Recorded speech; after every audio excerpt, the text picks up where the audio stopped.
गायत्री मंत्र केवल हम आध्यात्मिक रूप से इसका जप करते हैं, उसके लाभ तो हमें मिलते ही मिलते हैं, लेकिन पंडित श्री राम शर्मा आचार्य ने करीब 3,500 के करीब पुस्तकें लिखी हैं। तो कोई व्यक्ति अपने पूरे जीवन में इतनी पुस्तकें नहीं लिख सकता अगर हम सोचे सामान्य रूप से। और जब शुरू में मैं भी जुड़ी तो मुझे भी विश्वास नहीं हुआ था, तो मतलब मेरी तार्किक बुद्धि क्यों, मैं ऐसे ऐसे क्वेश्चन करती थी कि ऐसा पॉसिबल ही नहीं है कि कोई एक व्यक्ति अपने जीवन में जो है इतनी पुस्तकें लिख दे। लेकिन बाद में जो है बहुत से जो हरिद्वार में महामंडलेश्वर गुरु वगैरह हैं हमारे घर आते थे, तो मैं उनसे भी अक्सर बात किया करती थी। तब उन्होंने बताया कि पंडित श्री राम शर्मा आचार्य को माँ गायत्री का साक्षात्कार हो गया था, और दैव योग से जिनको सिद्धि मिल जाती है तो वो तो कुछ भी कर सकते हैं, त्रिकालज्ञ हो जाते हैं, उन्हें भूत भविष्य सारा ज्ञान हो जाता है। और फिर जो हमारे घर गुरु आते थे तो उनसे मैंने पूछा तो उन्होंने बताया कि वो हमेशा उनकी लेखनी चलती रहती थी, उनके सामने कोई खड़ा बात कर रहा है, कुछ भी कर रहा है, लेकिन उनकी लेखनी निरंतर चलती थी। माँ सरस्वती उनके हाथों में, उनके वाणी में सब जगह विराजमान हो गई थी, उन्हें ऐसी सिद्धि मिल गई थी। तो जब मैंने कोविड काल में जब बाहर आना जाना सब बंद हो गया था तो उस टाइम फ्री बैठे क्या करें, तो उस टाइम मैंने इनके साहित्य का काफ़ी अध्ययन किया। इनके बड़े बड़े वाङ्मय हैं, शब्द ब्रह्म नाद ब्रह्म, इस तरह से बड़े बड़े विचारों की वैज्ञानिकता इस तरह से, तो इतना कुछ उसमें भरा हुआ है, लिखा हुआ है कि बड़े बड़े साइंटिस्ट, आप देखो नासा में क्या हो रहा है, अंतरिक्ष में क्या हो रहा है, विज्ञान की, कला की, मतलब कोई विषय अछूता नहीं है, हमारे स्वप्न की, जड़ी बूटी की, मतलब कोई भी टॉपिक आप सोचेंगे और इनके साहित्य में ढूंढेंगे तो आपको सारा कुछ मिल जाएगा। इतना कुछ इन्होंने लिखा है, और ऐसी बातें जो हम शायद अपने भाव किसी को बता नहीं सकते, अगर कोशिश करें ढूंढे तो वो भी इनके साहित्य में लिखा हुआ मिल जाएगा। तो तब से मेरे जो ज्ञान चक्षु थोड़ा खुले, तो आपसे अनुरोध है कि आप इनका साहित्य जो थोड़ा सा पढ़िएगा अवश्य, आपके शायद लाइब्रेरी में भाई साहब दे करके जाएंगे। तो जहाँ गायत्री मंत्र की जहाँ तक बात है, गुरुदेव ने गायत्री मंत्र पे जो है इनको जब 15 वर्ष की आयु के थे, वसंत पंचमी के दिन जब इनको साक्षात्कार हुआ था अपने दादा गुरु का, तो इन्हें ये आकाशवाणी हुई थी कि आपको 24-24 लाख के 24 महापुरुष चरण करने हैं गायत्री के। और तब गुरुदेव ने उसी दिन से जो है वह प्रारंभ कर दिए थे गायत्री मंत्र का जाप करना। नित्य प्रति 6 घंटे का जाप गुरुदेव करते थे, 6 घंटे, आप मान सकते हैं, नित्य प्रति 6 घंटे का जाप किया। तब 24 साल में जाकर के इनको गायत्री माता सिद्ध हुई। और केवल जप ही नहीं किया, उसके साथ तप भी किया।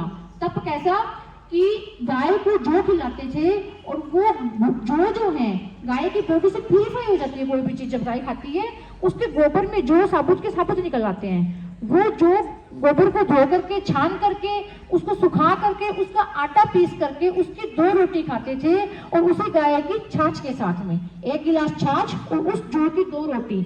इतना कठिन तप किया कि ना भूतो ना भविष्यति, गुरुदेव ने स्वयं कहा है कि ना किसी ने भूतकाल में इतना कठिन तप किया कलिकाल में, और ना ही कोई भविष्य में कर पाएगा। कि 1 महीना कोई बोले तो कोई कर भी ले, वैसे तो 1 महीना भी पॉसिबल नहीं है हमसे कि हम गाय को जो खिलाएं, निकालें, फिर खाएं उसकी 2 रोटी। लेकिन अब छोटे छोटे जो अनुष्ठान सब लोग कर लेते हैं नवरात्रि में, उसमें भी इतना कुछ खाते हैं, आपको पता है, कुट्टू सामक पता नहीं क्या क्या खाते हैं। तो गुरुदेव ने निरंतर 24 वर्ष तक जो है ऐसा तप किया और 6 घंटे नित्य प्रति का जप किया, तब जाके उन्हें गायत्री मंत्र सिद्ध हुआ।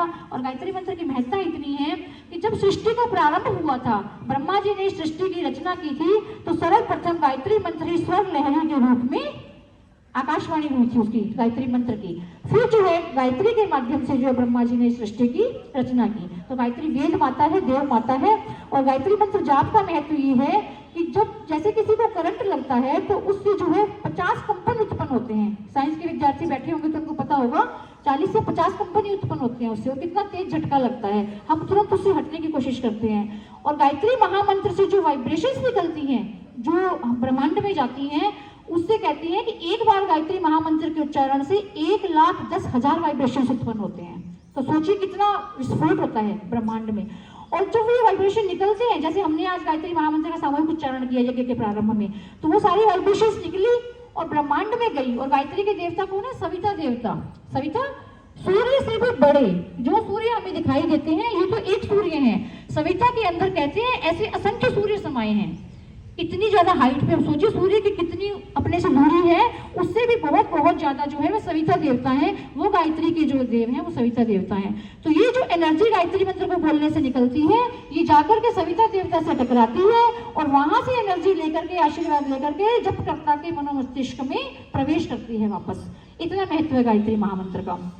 और दूसरा वैज्ञानिकों ने इतना शोध भी किया है, आप लोग टीवी देखते हैं, गूगल पे देखते होंगे, कि जो व्यक्ति या बच्चा कोई भी है नित्य प्रति गायत्री महामंत्र का जो जाप करता है उसकी बुद्धि कुशाग्र हो जाती है, उसका ध्यान जो है पढ़ाई में ज्यादा लगता है, या जो भी वो कार्य कर रहा है किसी भी फील्ड का है, कोई इंजीनियर है, डॉक्टर है, तो उसका उस काम में ध्यान ज्यादा लगता है। गायत्री महामंत्र से इतना फर्क पड़ता है।